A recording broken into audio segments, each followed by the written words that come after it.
Hello guys, मैं हूं अंजलि आपके अपने चैनल कॉमर्स विद अंजलि में हाजिर हूँ फिर एक नए वीडियो के साथ। तो चलिए शुरू करते हैं हमारा वीडियो। हम कर रहे हैं हमारा chapter number 3B elasticity of demand का एक्सरसाइज का सॉल्यूशन। ऑलरेडी हमने अपना डिटेल चैप्टर डाल चुके हैं।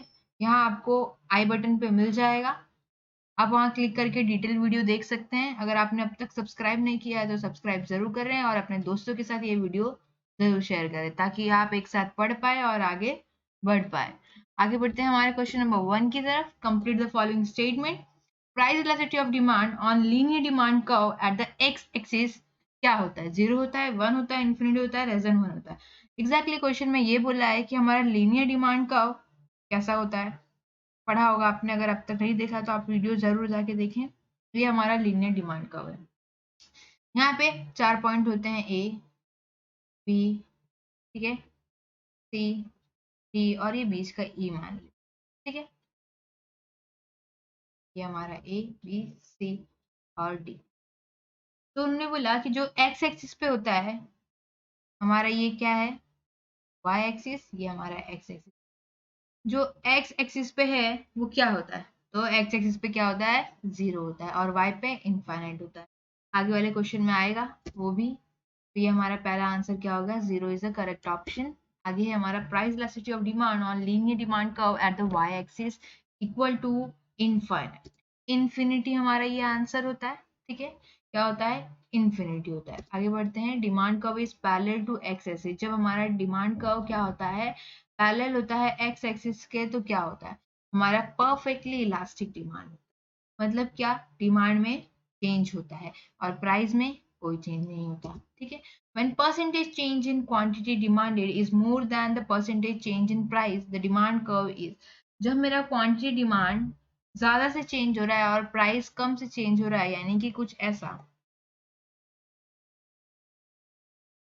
आप अगर चैप्टर्स देखेंगे तो मेमोरी आ जाएगी कि कैसा है। सपोज पहले मेरा प्राइस इतना था पी, तो मेरा क्वांटिटी डिमांड यहाँ था। तो मेरा जो ये डायग्राम है थोड़ा टेढ़ा मेढ़ा है लेकिन समझ लेना। फिर मेरा प्राइस में चेंज हुआ, थोड़ा सा प्राइस क्या हो गया, P1 पे आ गया। ठीक है, प्राइस मेरा P1 पे आ गया। तो अब मेरा डिमांड क्या हुआ, क्वांटिटी डिमांड ज्यादा चेंज हो गया, यहाँ आ गया। तो जो इसका डिफरेंस था प्राइस के मुकाबले, मेरा क्वांटिटी डिमांड ज्यादा चेंज हुआ, तो ये क्या होगा, एकदम ऐसे नैरो होगा, एकदम फ्लैट होगा, एकदम ऐसे क्रॉस। तो इसलिए क्या बोलते हैं इसको, फ्लैटर होगा हमारा answer. ED equal to 0 in case of demand में कब चेंज नहीं होगा, जब वो नेसेसिटी होगी। लग्जरी होगा तो हो सकता है कोई खरीदने नहीं जाएगा, नॉर्मल गुड्स है उसमें भी हो सकता है, कंफर्ट वाला है उसको भी हम लोग पोस्टपोन कर सकते हैं। लेकिन जो नेसेसिटीज है, जो जरूरत है, उसके डिमांड में कोई चेंज नहीं होने वाला है। जैसे मेडिसिन, मेडिसिन जरूरी है तो उसकी डिमांड में कोई भी चेंज नहीं होगा।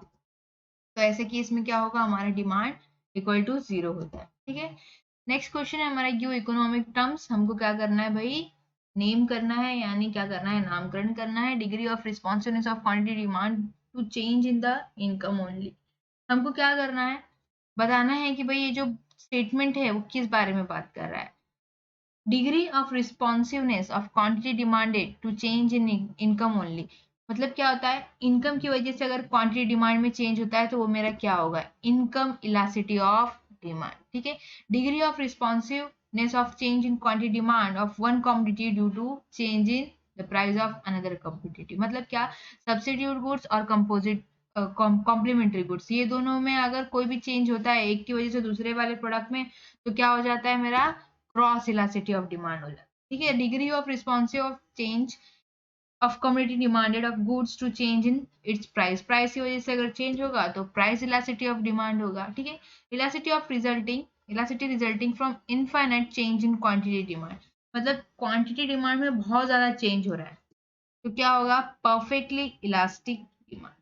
ठीक है, elasticity resulting from a proportionate change in quantity demanded due to proportionate change in price। proportionate मतलब जितना प्राइस में चेंज हो रहा है उतना ही मेरा क्या हो रहा है, क्वांटिटी डिमांड में चेंज हो रहा है।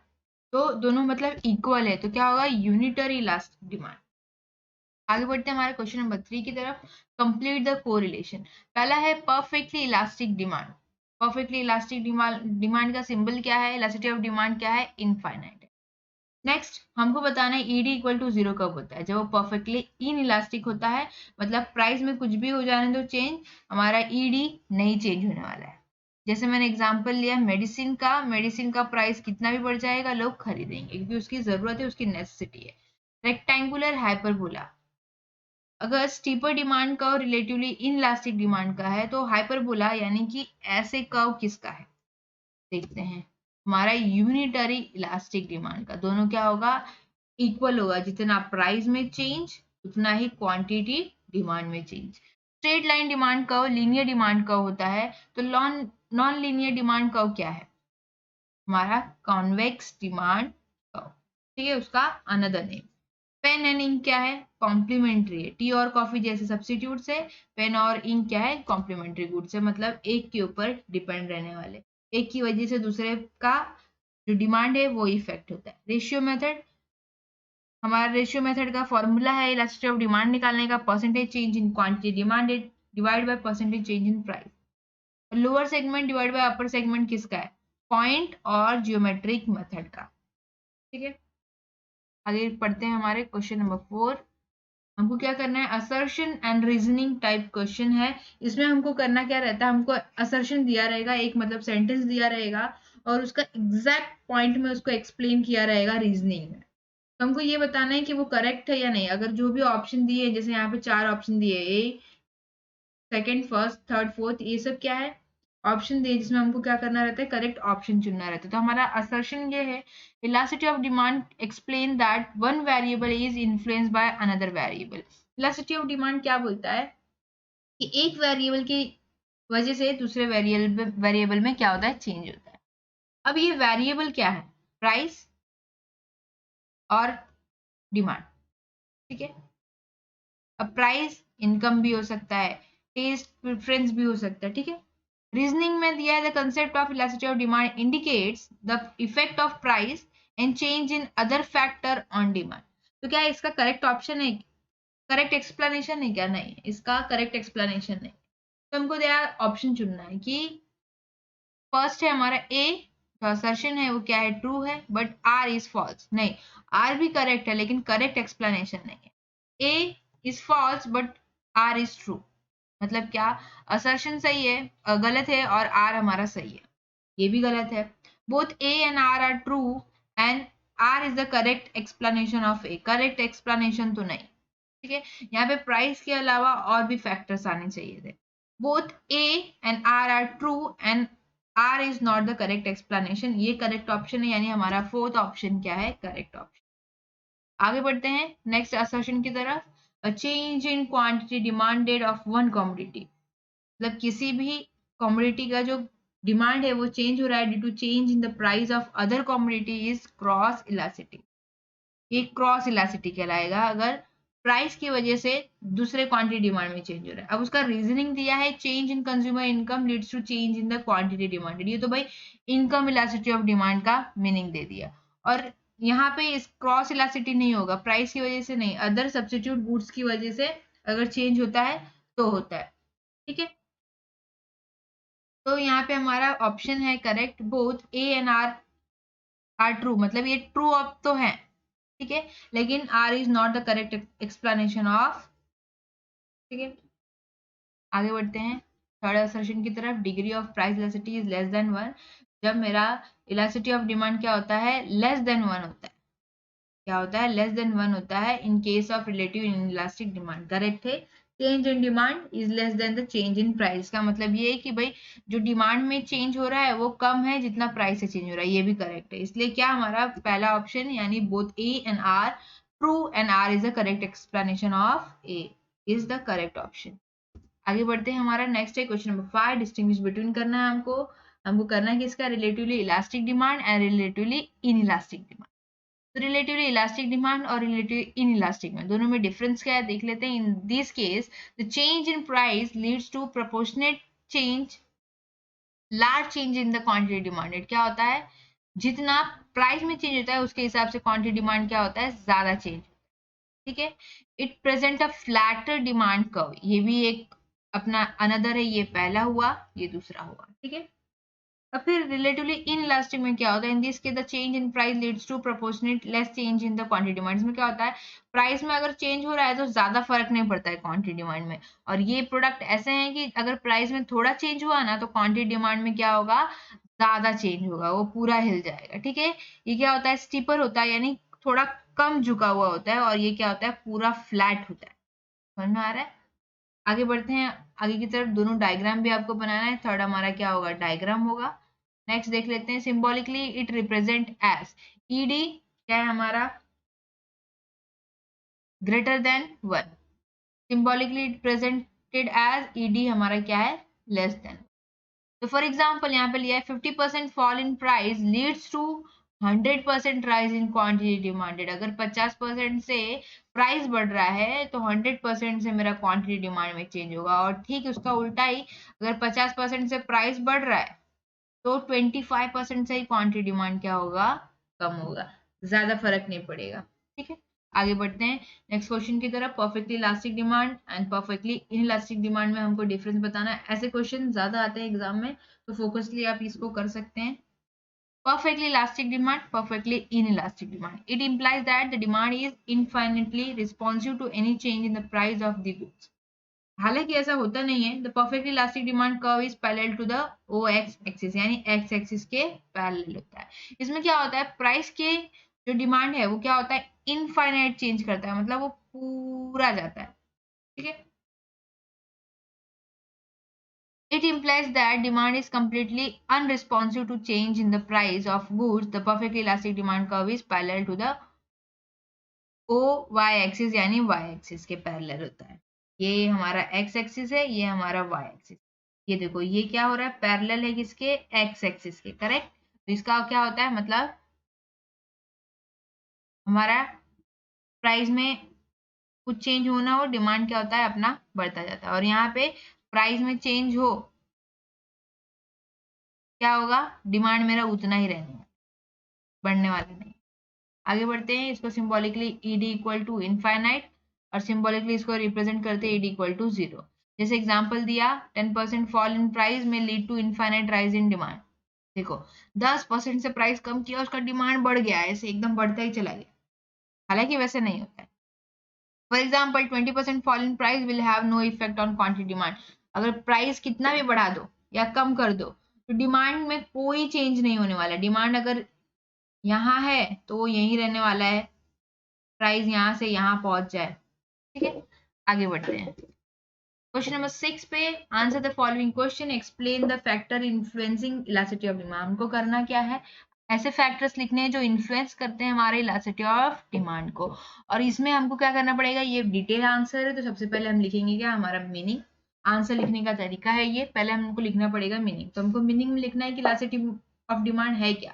Elasticity indicates responsiveness of one variable. Responsiveness मतलब वो कैसा रिस्पॉन्ड करता है, क्या चेंज करता है, one variable to change in other variable. Elasticity of demand refers to the degree of responsiveness of quantity demanded to a change in its price और any other factor. और भी कोई फैक्टर और प्राइस की वजह से अगर डिमांड में चेंज हो रहा है तो मेरा क्या कहलाता है, इलास्टिसिटी ऑफ डिमांड। यानी डिमांड में चेंज हो रहा है तो कितना चेंज हो रहा है, ये हमको इलास्टिसिटी ऑफ डिमांड बताता है।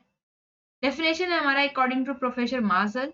मार्शल जी कहते हैं भाई elasticity of demand is great और स्मॉल, ज्यादा भी हो सकता है कम भी हो सकता है, according to the amount of demanded which rises much और little for a given fall in price. मतलब डिमांड चाहे कम भी चेंज हो सकता है और ज्यादा भी चेंज हो सकता है, किसकी वजह से, प्राइस की वजह से और बाकी जो भी अदर फैक्टर है उनकी वजह से। ठीक है, factor influencing the elasticity of demand, ऐसे कौन कौन से फैक्टर जो इन्फ्लुएंस करते हैं। नेचर ऑफ कम्युनिटी, अभी देखो कम्युनिटी का नेचर कैसा है, वो नेसेसरी, जरूरी है तो कोई डिमांड में चेंज होने वाला नहीं है। कंफर्ट है तो भाई डिमांड चेंज हो सकता है, मतलब फिर बाद में भी ले सकते हैं। अगर आज नहीं है पैसा, जरूरी नहीं है कि उसका डिमांड आज करेंगे, इन फ्यूचर भी उसका डिमांड कर सकते हैं। लग्जरी गुड्स है भाई, उसका भी सेम, बाद में यूज ले सकते हैं, जरूरी नहीं है कि अब भी ले। लेकिन जो नेसेसरी है उसका जो डिमांड है वो कभी चेंज होने वाला नहीं है, इन फ्यूचर भी और अभी भी। ठीक है, demand for necessary like food grains medicine text book etcetera is relatively inelastic. इसका क्या होता है, इनइलास्टिक होता है, कोई चेंज नहीं होने वाला है। And for comfort and luxury goods like cars perfume furniture demand is relatively elastic. भाई इन लोग की प्राइस में अगर कुछ गड़बड़ हुआ तो इसका डिमांड भी क्या हो जाता है, शिफ्ट हो जाता है या फिर कैंसिल हो जाता है कि भाई इतना प्राइस बढ़ गया, कौन लेगा। आगे बढ़ते हैं, अवेलेबिलिटी ऑफ सब्स्टिट्यूट्स। सब्स्टिट्यूट्स अगर है उस प्रोडक्ट का, फॉर एग्जांपल जैसे लेमन जूस और शुगर कैन जूस, दोनों अगर सब्स्टिट्यूट है तो एक नहीं मिला गर्मी के मौसम में तो दूसरा पी लेंगे। अगर सपोज लेमन जूस नींबू महंगा हो गया जैसे, तो हम लोग क्या करेंगे भाई, शुगर कैन जूस यूज कर लेंगे, मतलब भाई गन्ने का जूस, तो उसको पी लेंगे। दोनों क्या है, सेम चीज देता है। नेक्स्ट है हमारा, but community having no close substitutes like salt demand will be inelastic. अभी सॉल्ट की जगह कुछ और तो शक्कर डाल के तो चला नहीं सकते, तो ये सब का क्या है, चेंज नहीं होगा, लेकिन लेमन जूस और शुगर कैन का हो सकता है। ठीक है, नंबर ऑफ यूजेस, अब डिपेंड करता है कि वो प्रोडक्ट कितनी बार यूज हो रहा है या किस तरीके से यूज हो रहा है, तो उसकी डिमांड भी उसी पर डिपेंड करती है। अगर वो ज्यादा चीजों में यूज हो रहा है तो उसका डिमांड क्या होगा, ऑफकोर्स ज्यादा होगा, और उसका डिमांड भी थोड़ा चेंज होने पे बहुत ज्यादा फर्क पड़ता है। Single use goods have less elastic demand. अगर जो सिंगल यूज गुड्स है उन लोगों का क्या होता है, कम चेंज होने का चांस होता है। अगर फर्क पड़ेगा डिमांड में, अगर प्राइस में चेंज कर दिया तो डिमांड ज्यादा चेंज नहीं होगा, लेकिन थोड़ा बहुत होगा। लेकिन जो मल्टी यूज है, मल्टीपर्पज के लिए यूज होते हैं, वैसे प्रोडक्ट क्या होते हैं, इलास्टिक होते हैं। मतलब क्या, लेकिन डिमांड में बहुत ज्यादा चेंज होता है। जैसे यहाँ पे एग्जांपल दिया, कोई इलेक्ट्रिसिटी, अगर थोड़ा भी प्राइस अगर बढ़ता है तो लोग की डिमांड भी क्या हो जाती है, ऊपर नीचे हो जाती है। ठीक है, habits make demand for certain goods. अभी देखो हैबिट्स है, अब जिसको हैबिट्स है उसका डिमांड तो मतलब चेंज नहीं होगा। वो जितना, अब किसी को अगर अल्कोहल की आदत है तो फिर वो छूटेगी तो नहीं। ठीक है, तो वो उसकी डिमांड जरूर करेगा। जैसे एडिक्टेड गुड्स है, ड्रग्स है, तो लोग उसकी डिमांड करेंगे, उसका डिमांड क्या होगा, चेंज नहीं होगा। इसलिए क्या होता है, रिलेटिवली इनइलास्टिक होता है। कंपैरिजन क्या होता है, कम बदलता है, बदलता है लेकिन कंपैरेटिवली क्या होता है, कम बदलता है। ड्यूरेबिलिटी, अगर प्रोडक्ट की ड्यूरेबिलिटी है तो उसका भी डिमांड क्या होगा, रिलेटिवली इलास्टिक होगा, क्योंकि उसकी डिमांड में चेंज हो सकता है। फॉर एग्जांपल फर्नीचर हो गया, वॉशिंग मशीन हो गया, demand for perishable goods is inelastic. भाई ऐसे ऐसे चीजों का डिमांड क्या होता है, इनलास्टिक होता है, क्योंकि ज्यादा टाइम तो चलने वाले नहीं होते हैं, तो लोगों की डिमांड में कोई ज्यादा फर्क नहीं पड़ता। For example milk, vegetable etcetera. ठीक है, नेक्स्ट क्वेश्चन है हमारा कॉम्प्लीमेंट्री गुड्स। कॉम्प्लीमेंट्री गुड्स क्या होता है, मतलब जैसे पेन और इंक है। The demand for a commodity which is used in conjunction with other commodity to satisfy a single want is relatively inelastic. For example, a fall in price of mobile handset may lead to rise in the demand of SIM card. अभी एक की वजह से दूसरे का price क्या होगा, automatically कम या ज्यादा हो जाएगा डिमांड। ठीक है, सपोज पेन का प्राइस बढ़ गया तो लोग थोड़ा पेन कम यूज कर रहे हैं। अब इंक का भी साथ साथ में वही सिमिलर होगा, जब पेन कम यूज करेंगे तो इंक का डिमांड क्या हो जाएगा, ऑटोमेटिकली कम हो जाएगा। Income of the consumer, income बढ़ेगी तो डिमांड बढ़ेगा, और अगर इनकम कम हुई तो उस पर भी इफेक्ट पड़ेगा। अर्जेंसी ऑफ नीड्स, ये भी डिपेंड करता है भाई, अर्जेंसी ऑफ नीड है मतलब मेडिसिन है, तो वो सबका क्या होगा, रिलेटिवली इनइलास्टिक होगा, कोई चेंज नहीं होने वाला है। और लग्जरी गुड्स है तो क्या होगा, इलास्टिक डिमांड होगा, मतलब बहुत ज्यादा चेंज होने वाला है।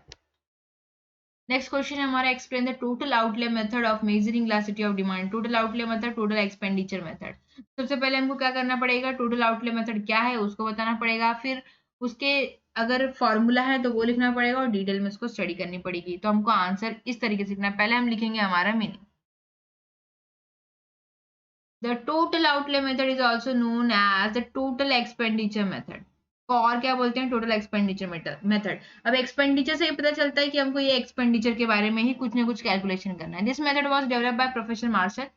In this method, the total amount of expenditure before and after the price change is compared. Here, the total expenditure refers to the product of price and quantity demanded. मतलब क्या, इसमें क्या करना होता है, हमको टोटल अमाउंट ऑफ एक्सपेंडिचर निकालना होता है बिफोर और आफ्टर का, कितना प्राइस में चेंज होने के बाद हमारा टोटल एक्सपेंडिचर कितना था, और प्राइस जितना पहले था उसमें हमारा एक्सपेंडिचर कितना था। तो हम कैसे निकालेंगे, हमारा एक्सपेंडिचर का फॉर्मूला है प्राइस और क्वांटिटी डिमांड, कितनी क्वांटिटी डिमांड हुई उसके अकॉर्डिंग हम प्राइस का इंटू कर देंगे तो हमारा सोल्यूशन आ जाएगा।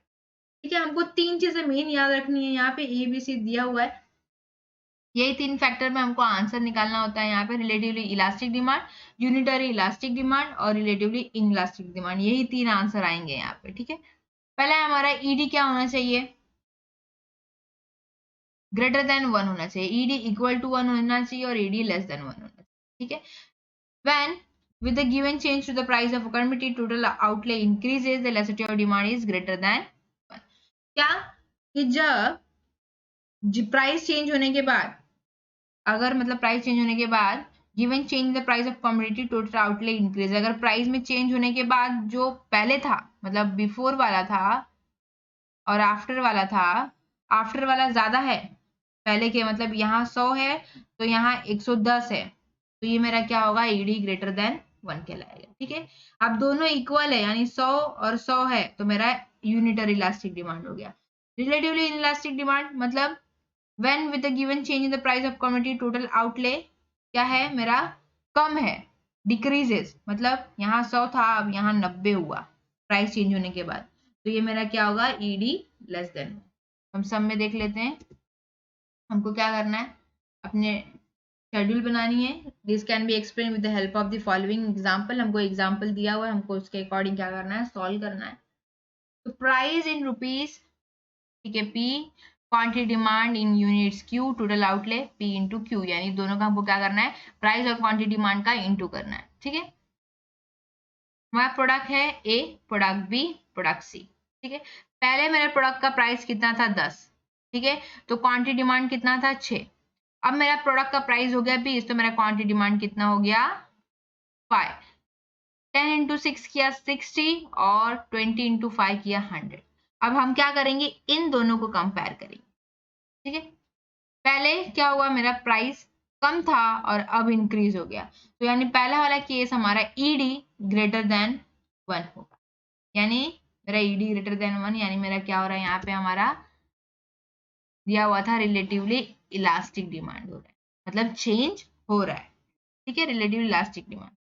आगे बढ़ते हैं, नेक्स्ट है प्रोडक्ट बी का, पहले प्राइस था 30, डिमांड कितनी थी 4, अब प्राइस हुआ 40, तो डिमांड मेरी कम होके 3 हो गई। ठीक है, दोनों क्या है, इक्वल है, ईडी इक्वल टू 1, ये क्या है मेरा यूनिटरी इलास्टिक डिमांड। ठीक है, पहले मेरा प्रोडक्ट क्या था 50, मेरा प्रोडक्ट कितना था 50, अब मेरा प्रोडक्ट का प्राइस 50 और मेरा प्रोडक्ट का प्राइस कितना हो गया 60। 50 इंटू 2 किया तो 100 हुआ और 60 इंटू 1 किया तो 60 हुआ। मेरा पहले ज्यादा खर्चा हो रहा था और अब कम हो रहा है। ठीक है, तो मेरा ईडी क्या है, लेस देन 1 है, तो ये क्या हो गया, रिलेटिवली इन इलास्टिक डिमांड, मतलब डिमांड में कोई चेंज नहीं हो रहा है। आगे देखते हैं हमको आगे कैसे आंसर लिखना है, हमको क्या करना है, इसी को एक्सप्लेन किया हुआ है यहाँ पे। ठीक है, आपको भी ऐसे ही एक्सप्लेन करना है जो मैंने आपको बताया है। आगे बढ़ते हैं क्वेश्चन नंबर 3 की तरफ, explain importance of elasticity of demand. हमको क्या करना है, इंपॉर्टेंस बताना है इलास्टिसिटी ऑफ डिमांड का। पहले हम मीनिंग देंगे यहाँ पे, ठीक है, डेफिनेशन देना है आप डेफिनेशन दे सकते हैं, फिर हम लिखेंगे हमारा इंपॉर्टेंस। पहला है importance to producer, importance to producer, producer यानी जो गुड्स बनाता है, जो गुड्स को प्रोड्यूस करता है, उसको कैसे हेल्प करता है, उन लोग क्या डिसाइड करने में हेल्प करता है कि प्राइस ऑफ द प्रोडक्ट कैसे डिसाइड करना चाहिए और कितने प्राइस पे क्या करना है हमको प्रोडक्ट को सेल करना है। अब ये कैसे होगा, the concept of elasticity of demand becomes important to this purpose. क्यों, उन लोगों का प्राइसिंग मतलब selling of price of the product decide करने में हेल्प करता है।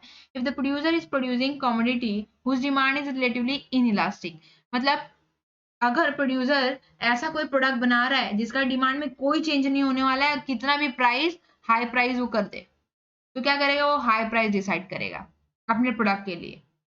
अगर वैसे ही उसको मालूम है कि अगर मैं प्राइस थोड़ा ऊपर नीचे कर दूं तो मेरा डिमांड हिल जाएगा, तो ऐसे लोग क्या करेंगे, प्राइस को थोड़ा लो सेट करेंगे कि लोग खरीदे।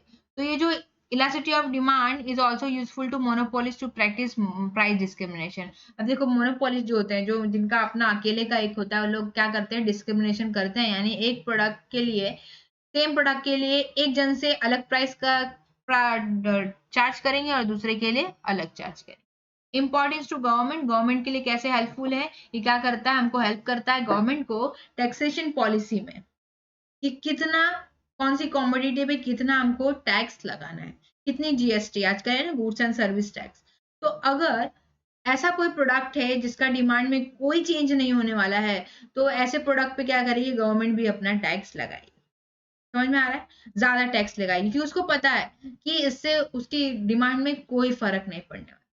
ठीक है, आगे बढ़ते हैं, importance important in factor pricing, important in factor pricing. जब फैक्टर प्राइसिंग की बात करें तो आपके दिमाग में सिर्फ और सिर्फ क्या आना चाहिए? लैंड, लेबर, एंटरप्रेन्योर और कैपिटल। ठीक है, क्यों? लैंड पे मिलता है रेंट, लेबर को मिलता है वेजेस, एंटरप्रेन्योर को मिलता है प्रॉफिट और कैपिटल पे मिलता है इंटरेस्ट। जब भी हम बात करेंगे फैक्टर प्राइसिंग की तो ये आना चाहिए। तो हमारा जो इलास्टिसिटी ऑफ डिमांड है वो ये डिसाइड करने में हेल्प करता है कि वर्कर को कितना वेजेस रखना है। अगर वर्कर को मतलब सपोज एक एग्जांपल है यहाँ पे, अगर वर्कर को ऐसा लगता है कि वो ऐसा कोई प्रोडक्ट बना रहा है कि जहाँ मतलब ज्यादा उसका डिमांड है, तो क्या कर सकता है? हायर वेजेस के लिए बोल सकता है अपने बॉस को कि भाई मेरे को क्या करो, उसका जो मैं प्रोडक्ट बना रहा हूँ उसका डिमांड क्या है? इनइलास्टिक, मतलब डिमांड में कोई चेंज नहीं होने वाला है, तो आप थोड़ा वेजेस बढ़ा दो और प्राइस कहाँ ऐड कर देना? प्रोडक्ट में, कि उसकी डिमांड में कोई चेंज नहीं होने वाला है। वैसे ही अगर लैंड होगा तो वो कितना भी रेंट चार्ज कर सकता है, क्योंकि उसको मालूम है क्या है उसका डिमांड है। ठीक है, इंपॉर्टेंस इन फॉरेन ट्रेड। भाई फॉरेन ट्रेड में भी वो इतना ही इंपॉर्टेंट है। जैसे यहाँ पे देखो ओपेक का एग्जांपल लिया हुआ है। ओपेक को मालूम है कि मेरा डिमांड क्या है, ऑल ओवर जगह पे है, सब कंट्री में है, तो क्या करता है? हमेशा अपने जो प्राइस है उसका दाम बढ़ाता ही रहता है। ठीक है, पब्लिक यूटिलिटीज। पब्लिक यूटिलिटीज क्या होता है? जैसे रेलवे है, तो मालूम है कि गवर्नमेंट को कि ये सब चीजें क्या है? एक्सप्लॉइटेशन हो सकती है, मतलब लोग इसकी डिमांड में है, तो इसलिए एक्सप्लॉइटेशन से बचाने के लिए लोग क्या कर रहे हैं? गवर्नमेंट हमारी उस पर कम चार्ज रखती है। ठीक है, प्रोपोर्शनल प्रोपोर्शन ऑफ एक्सपेंडिचर, कितना एक्सपेंड करना है किसी चीज पे, ये भी हमारा डिसाइड करने में हेल्प करता है। जैसे अगर पर्सन इनकम इज स्मॉल, अगर उसका कमाई कम है, then demand for the product is relatively inelastic, तो डिमांड में कोई चेंज नहीं होने वाला है। मतलब एक्सपेंडिचर है, अब सपोज जैसे यहाँ पे न्यूज़पेपर का एग्जांपल लिया, छोटा मोटा खर्चा है तो भाई कोई ज्यादा फर्क नहीं पड़ता है, लोग क्या कर लेते हैं? मैनेज कर लेते हैं। लेकिन वही अगर कुछ बड़ा हो तो क्या होता है? उसके डिमांड में चेंज हो जाता है। नेक्स्ट है हमारा question number 7, observe the following figure and answer the question. पहला है हमारा identify and define the degree of elasticity of demand from the following demand curve. हमको क्या करना है? डिमांड को, सॉरी, ग्राफ को देखना है और उसके हिसाब से हमको क्या करना है? क्वेश्चन के आंसर लिखना है। तो सबसे पहले हम क्या देखेंगे? ये हमारा क्या है? वाई एक्सिस के पैरेलल ये हमारा क्या है? परफेक्टली इनइलास्टिक डिमांड है। इसके डिमांड में कोई चेंज नहीं होने वाला है, प्राइस कहाँ से कहाँ भी हो जाए। कि अगर प्राइस यहाँ थी, यहाँ से यहाँ यहाँ हो जाएगी, डिमांड में कोई चेंज नहीं होने वाला है, डिमांड अपनी जगह पे क्या है? रुका हुआ है। तो इसलिए क्या होता है ऐसे केस में? ईडी इक्वल टू 0 होता है, परफेक्टली इनइलास्टिक डिमांड है। सेकेंड है हमारा बी, क्या है? ये पैरेलल है किस एक्सिस के? एक्स एक्सिस के। इस केस में क्या होता है? मेरा इनफाइनाइट होता है। कि मतलब क्या होता है? इसके प्राइस में चेंज होना हो, इसका डिमांड क्या होता रहता है? चेंज होता रहता है अदर फैक्टर की वजह से। When a slight or zero change in the price brings about an infinite change in the quantity demand for the commodity is called perfectly elastic demand. ठीक है, ये क्या है? मेरा परफेक्टली इलास्टिक डिमांड का कर्व है। सी है हमारा और डी है। सी को देख लेते हैं, दोनों में क्या हो रहा है? सिमिलर चेंज हो रहा है। जितना प्राइस जितने से कम हुआ उतने से मेरा क्वांटिटी डिमांड बढ़ा। तो ये क्या है? हाइपरबोला बनाता है, एक कर्व बनाता है जो थोड़ा सा झुका हुआ होता है, इसको क्या बोलते हैं? Hyperbola curve. ये क्या है? मेरा यूनिटरी इलास्टिक डिमांड। यानी क्या होता है? दोनों सिमिलर है। अगर ये 10% से चेंज हुआ है तो 10% से क्वांटिटी डिमांड बढ़ेगा। ठीक है, दूसरा केस है हमारा रिलेटिवली इलास्टिक डिमांड का, डी वाला केस। इस केस में क्या था? मेरा प्राइस मेरा थोड़ा सा चेंज हुआ, लेकिन मेरी क्वांटिटी डिमांड क्या है? देखो कहाँ से कहाँ पहुंच गई, उसमें ज्यादा चेंज हुआ। थोड़ा सा कम हुआ, क्वांटिटी डिमांड बहुत ज्यादा चेंज हुई। ये मेरा क्या हो गया? Relatively elastic demand. इसमें क्या होता है? ईडी मेरा लेस देन 1 होता है। आगे बढ़ते हैं हमारा क्वेश्चन नंबर 7 के 2 में। In the following diagram A E is a linear demand curve. ठीक है, ये हमारा लीनियर डिमांड कर्व है of a commodity on the basis of given diagram state whether the following statements are true और false. जो statement दिए हुए हैं यहाँ पे वो ट्रू है और फॉल्स है, हमको क्या करना है? रीजन के साथ में बताना है। ठीक है, A B C, sorry A B D C E, ये हमारा क्या है? लीनियर डिमांड कर्व है। सपोज के लिए ये मेरा, हमारा फॉर्मूला क्या होता है लीनियर डिमांड कर्व में? लोअर सेगमेंट और अपर सेगमेंट को डिवाइड करना होता है। ठीक है, सपोज के लिए हमने यहाँ पे दो दो हमने ऑलरेडी टेक्स्ट बुक के, जब ने हमने अपना ऑब्जेक्टिव सॉरी डिटेल वीडियो किया है उसमें ऑलरेडी हमने एग्जांपल लिया है, तो यहाँ पे हम फटफट कर लेंगे। यहाँ आपको आई बटन में मिल जाएगा, आप वहां से देख के कर सकते हैं। तो पहला हमारा है demand at point C, demand at point C कहाँ है, यहाँ, इस पे क्या है, रिलेटिवली इलास्टिक डिमांड है। रिलेटिवली इलास्टिक डिमांड क्या होता है, हमारा रिलेटिवली इलास्टिक डिमांड देखो कुछ ऐसा दिखता है, जब डिमांड ज्यादा चेंज होता है प्राइस कम चेंज होता है, ठीक है। तो ये क्या रिलेटिवली इलास्टिक डिमांड है, मतलब सपोज मेरा प्राइस यहाँ था और मेरा डिमांड यहाँ है और इसका यहाँ, तो ये रिलेटिवली इलास्टिक डिमांड है क्या, देखते हैं। Demand at point C is relatively elastic demand, तो हमारा क्या है, ऑप्शन फॉल्स।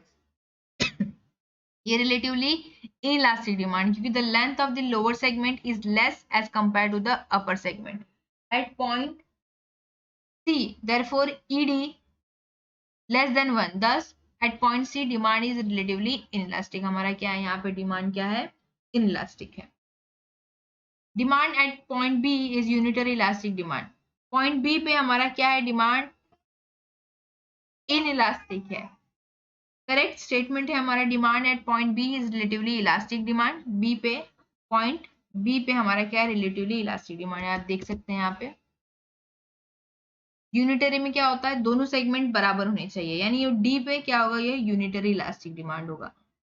बी पे क्या है, उसका लोअर सेगमेंट बड़ा है और जो अपर सेगमेंट है वो छोटा है, ठीक है। तो हमारा ये क्या है, more as compare to the upper segment at point B, therefore ED greater than 1, thus at point B demand is relatively elastic. Next है हमारा, demand at point D is perfectly in elastic demand. Correct option है हमारा क्या, ये unitary elastic है, दोनों क्या है, इक्वल है, लोअर सेगमेंट और अपर सेगमेंट दोनों क्या है, इक्वल है।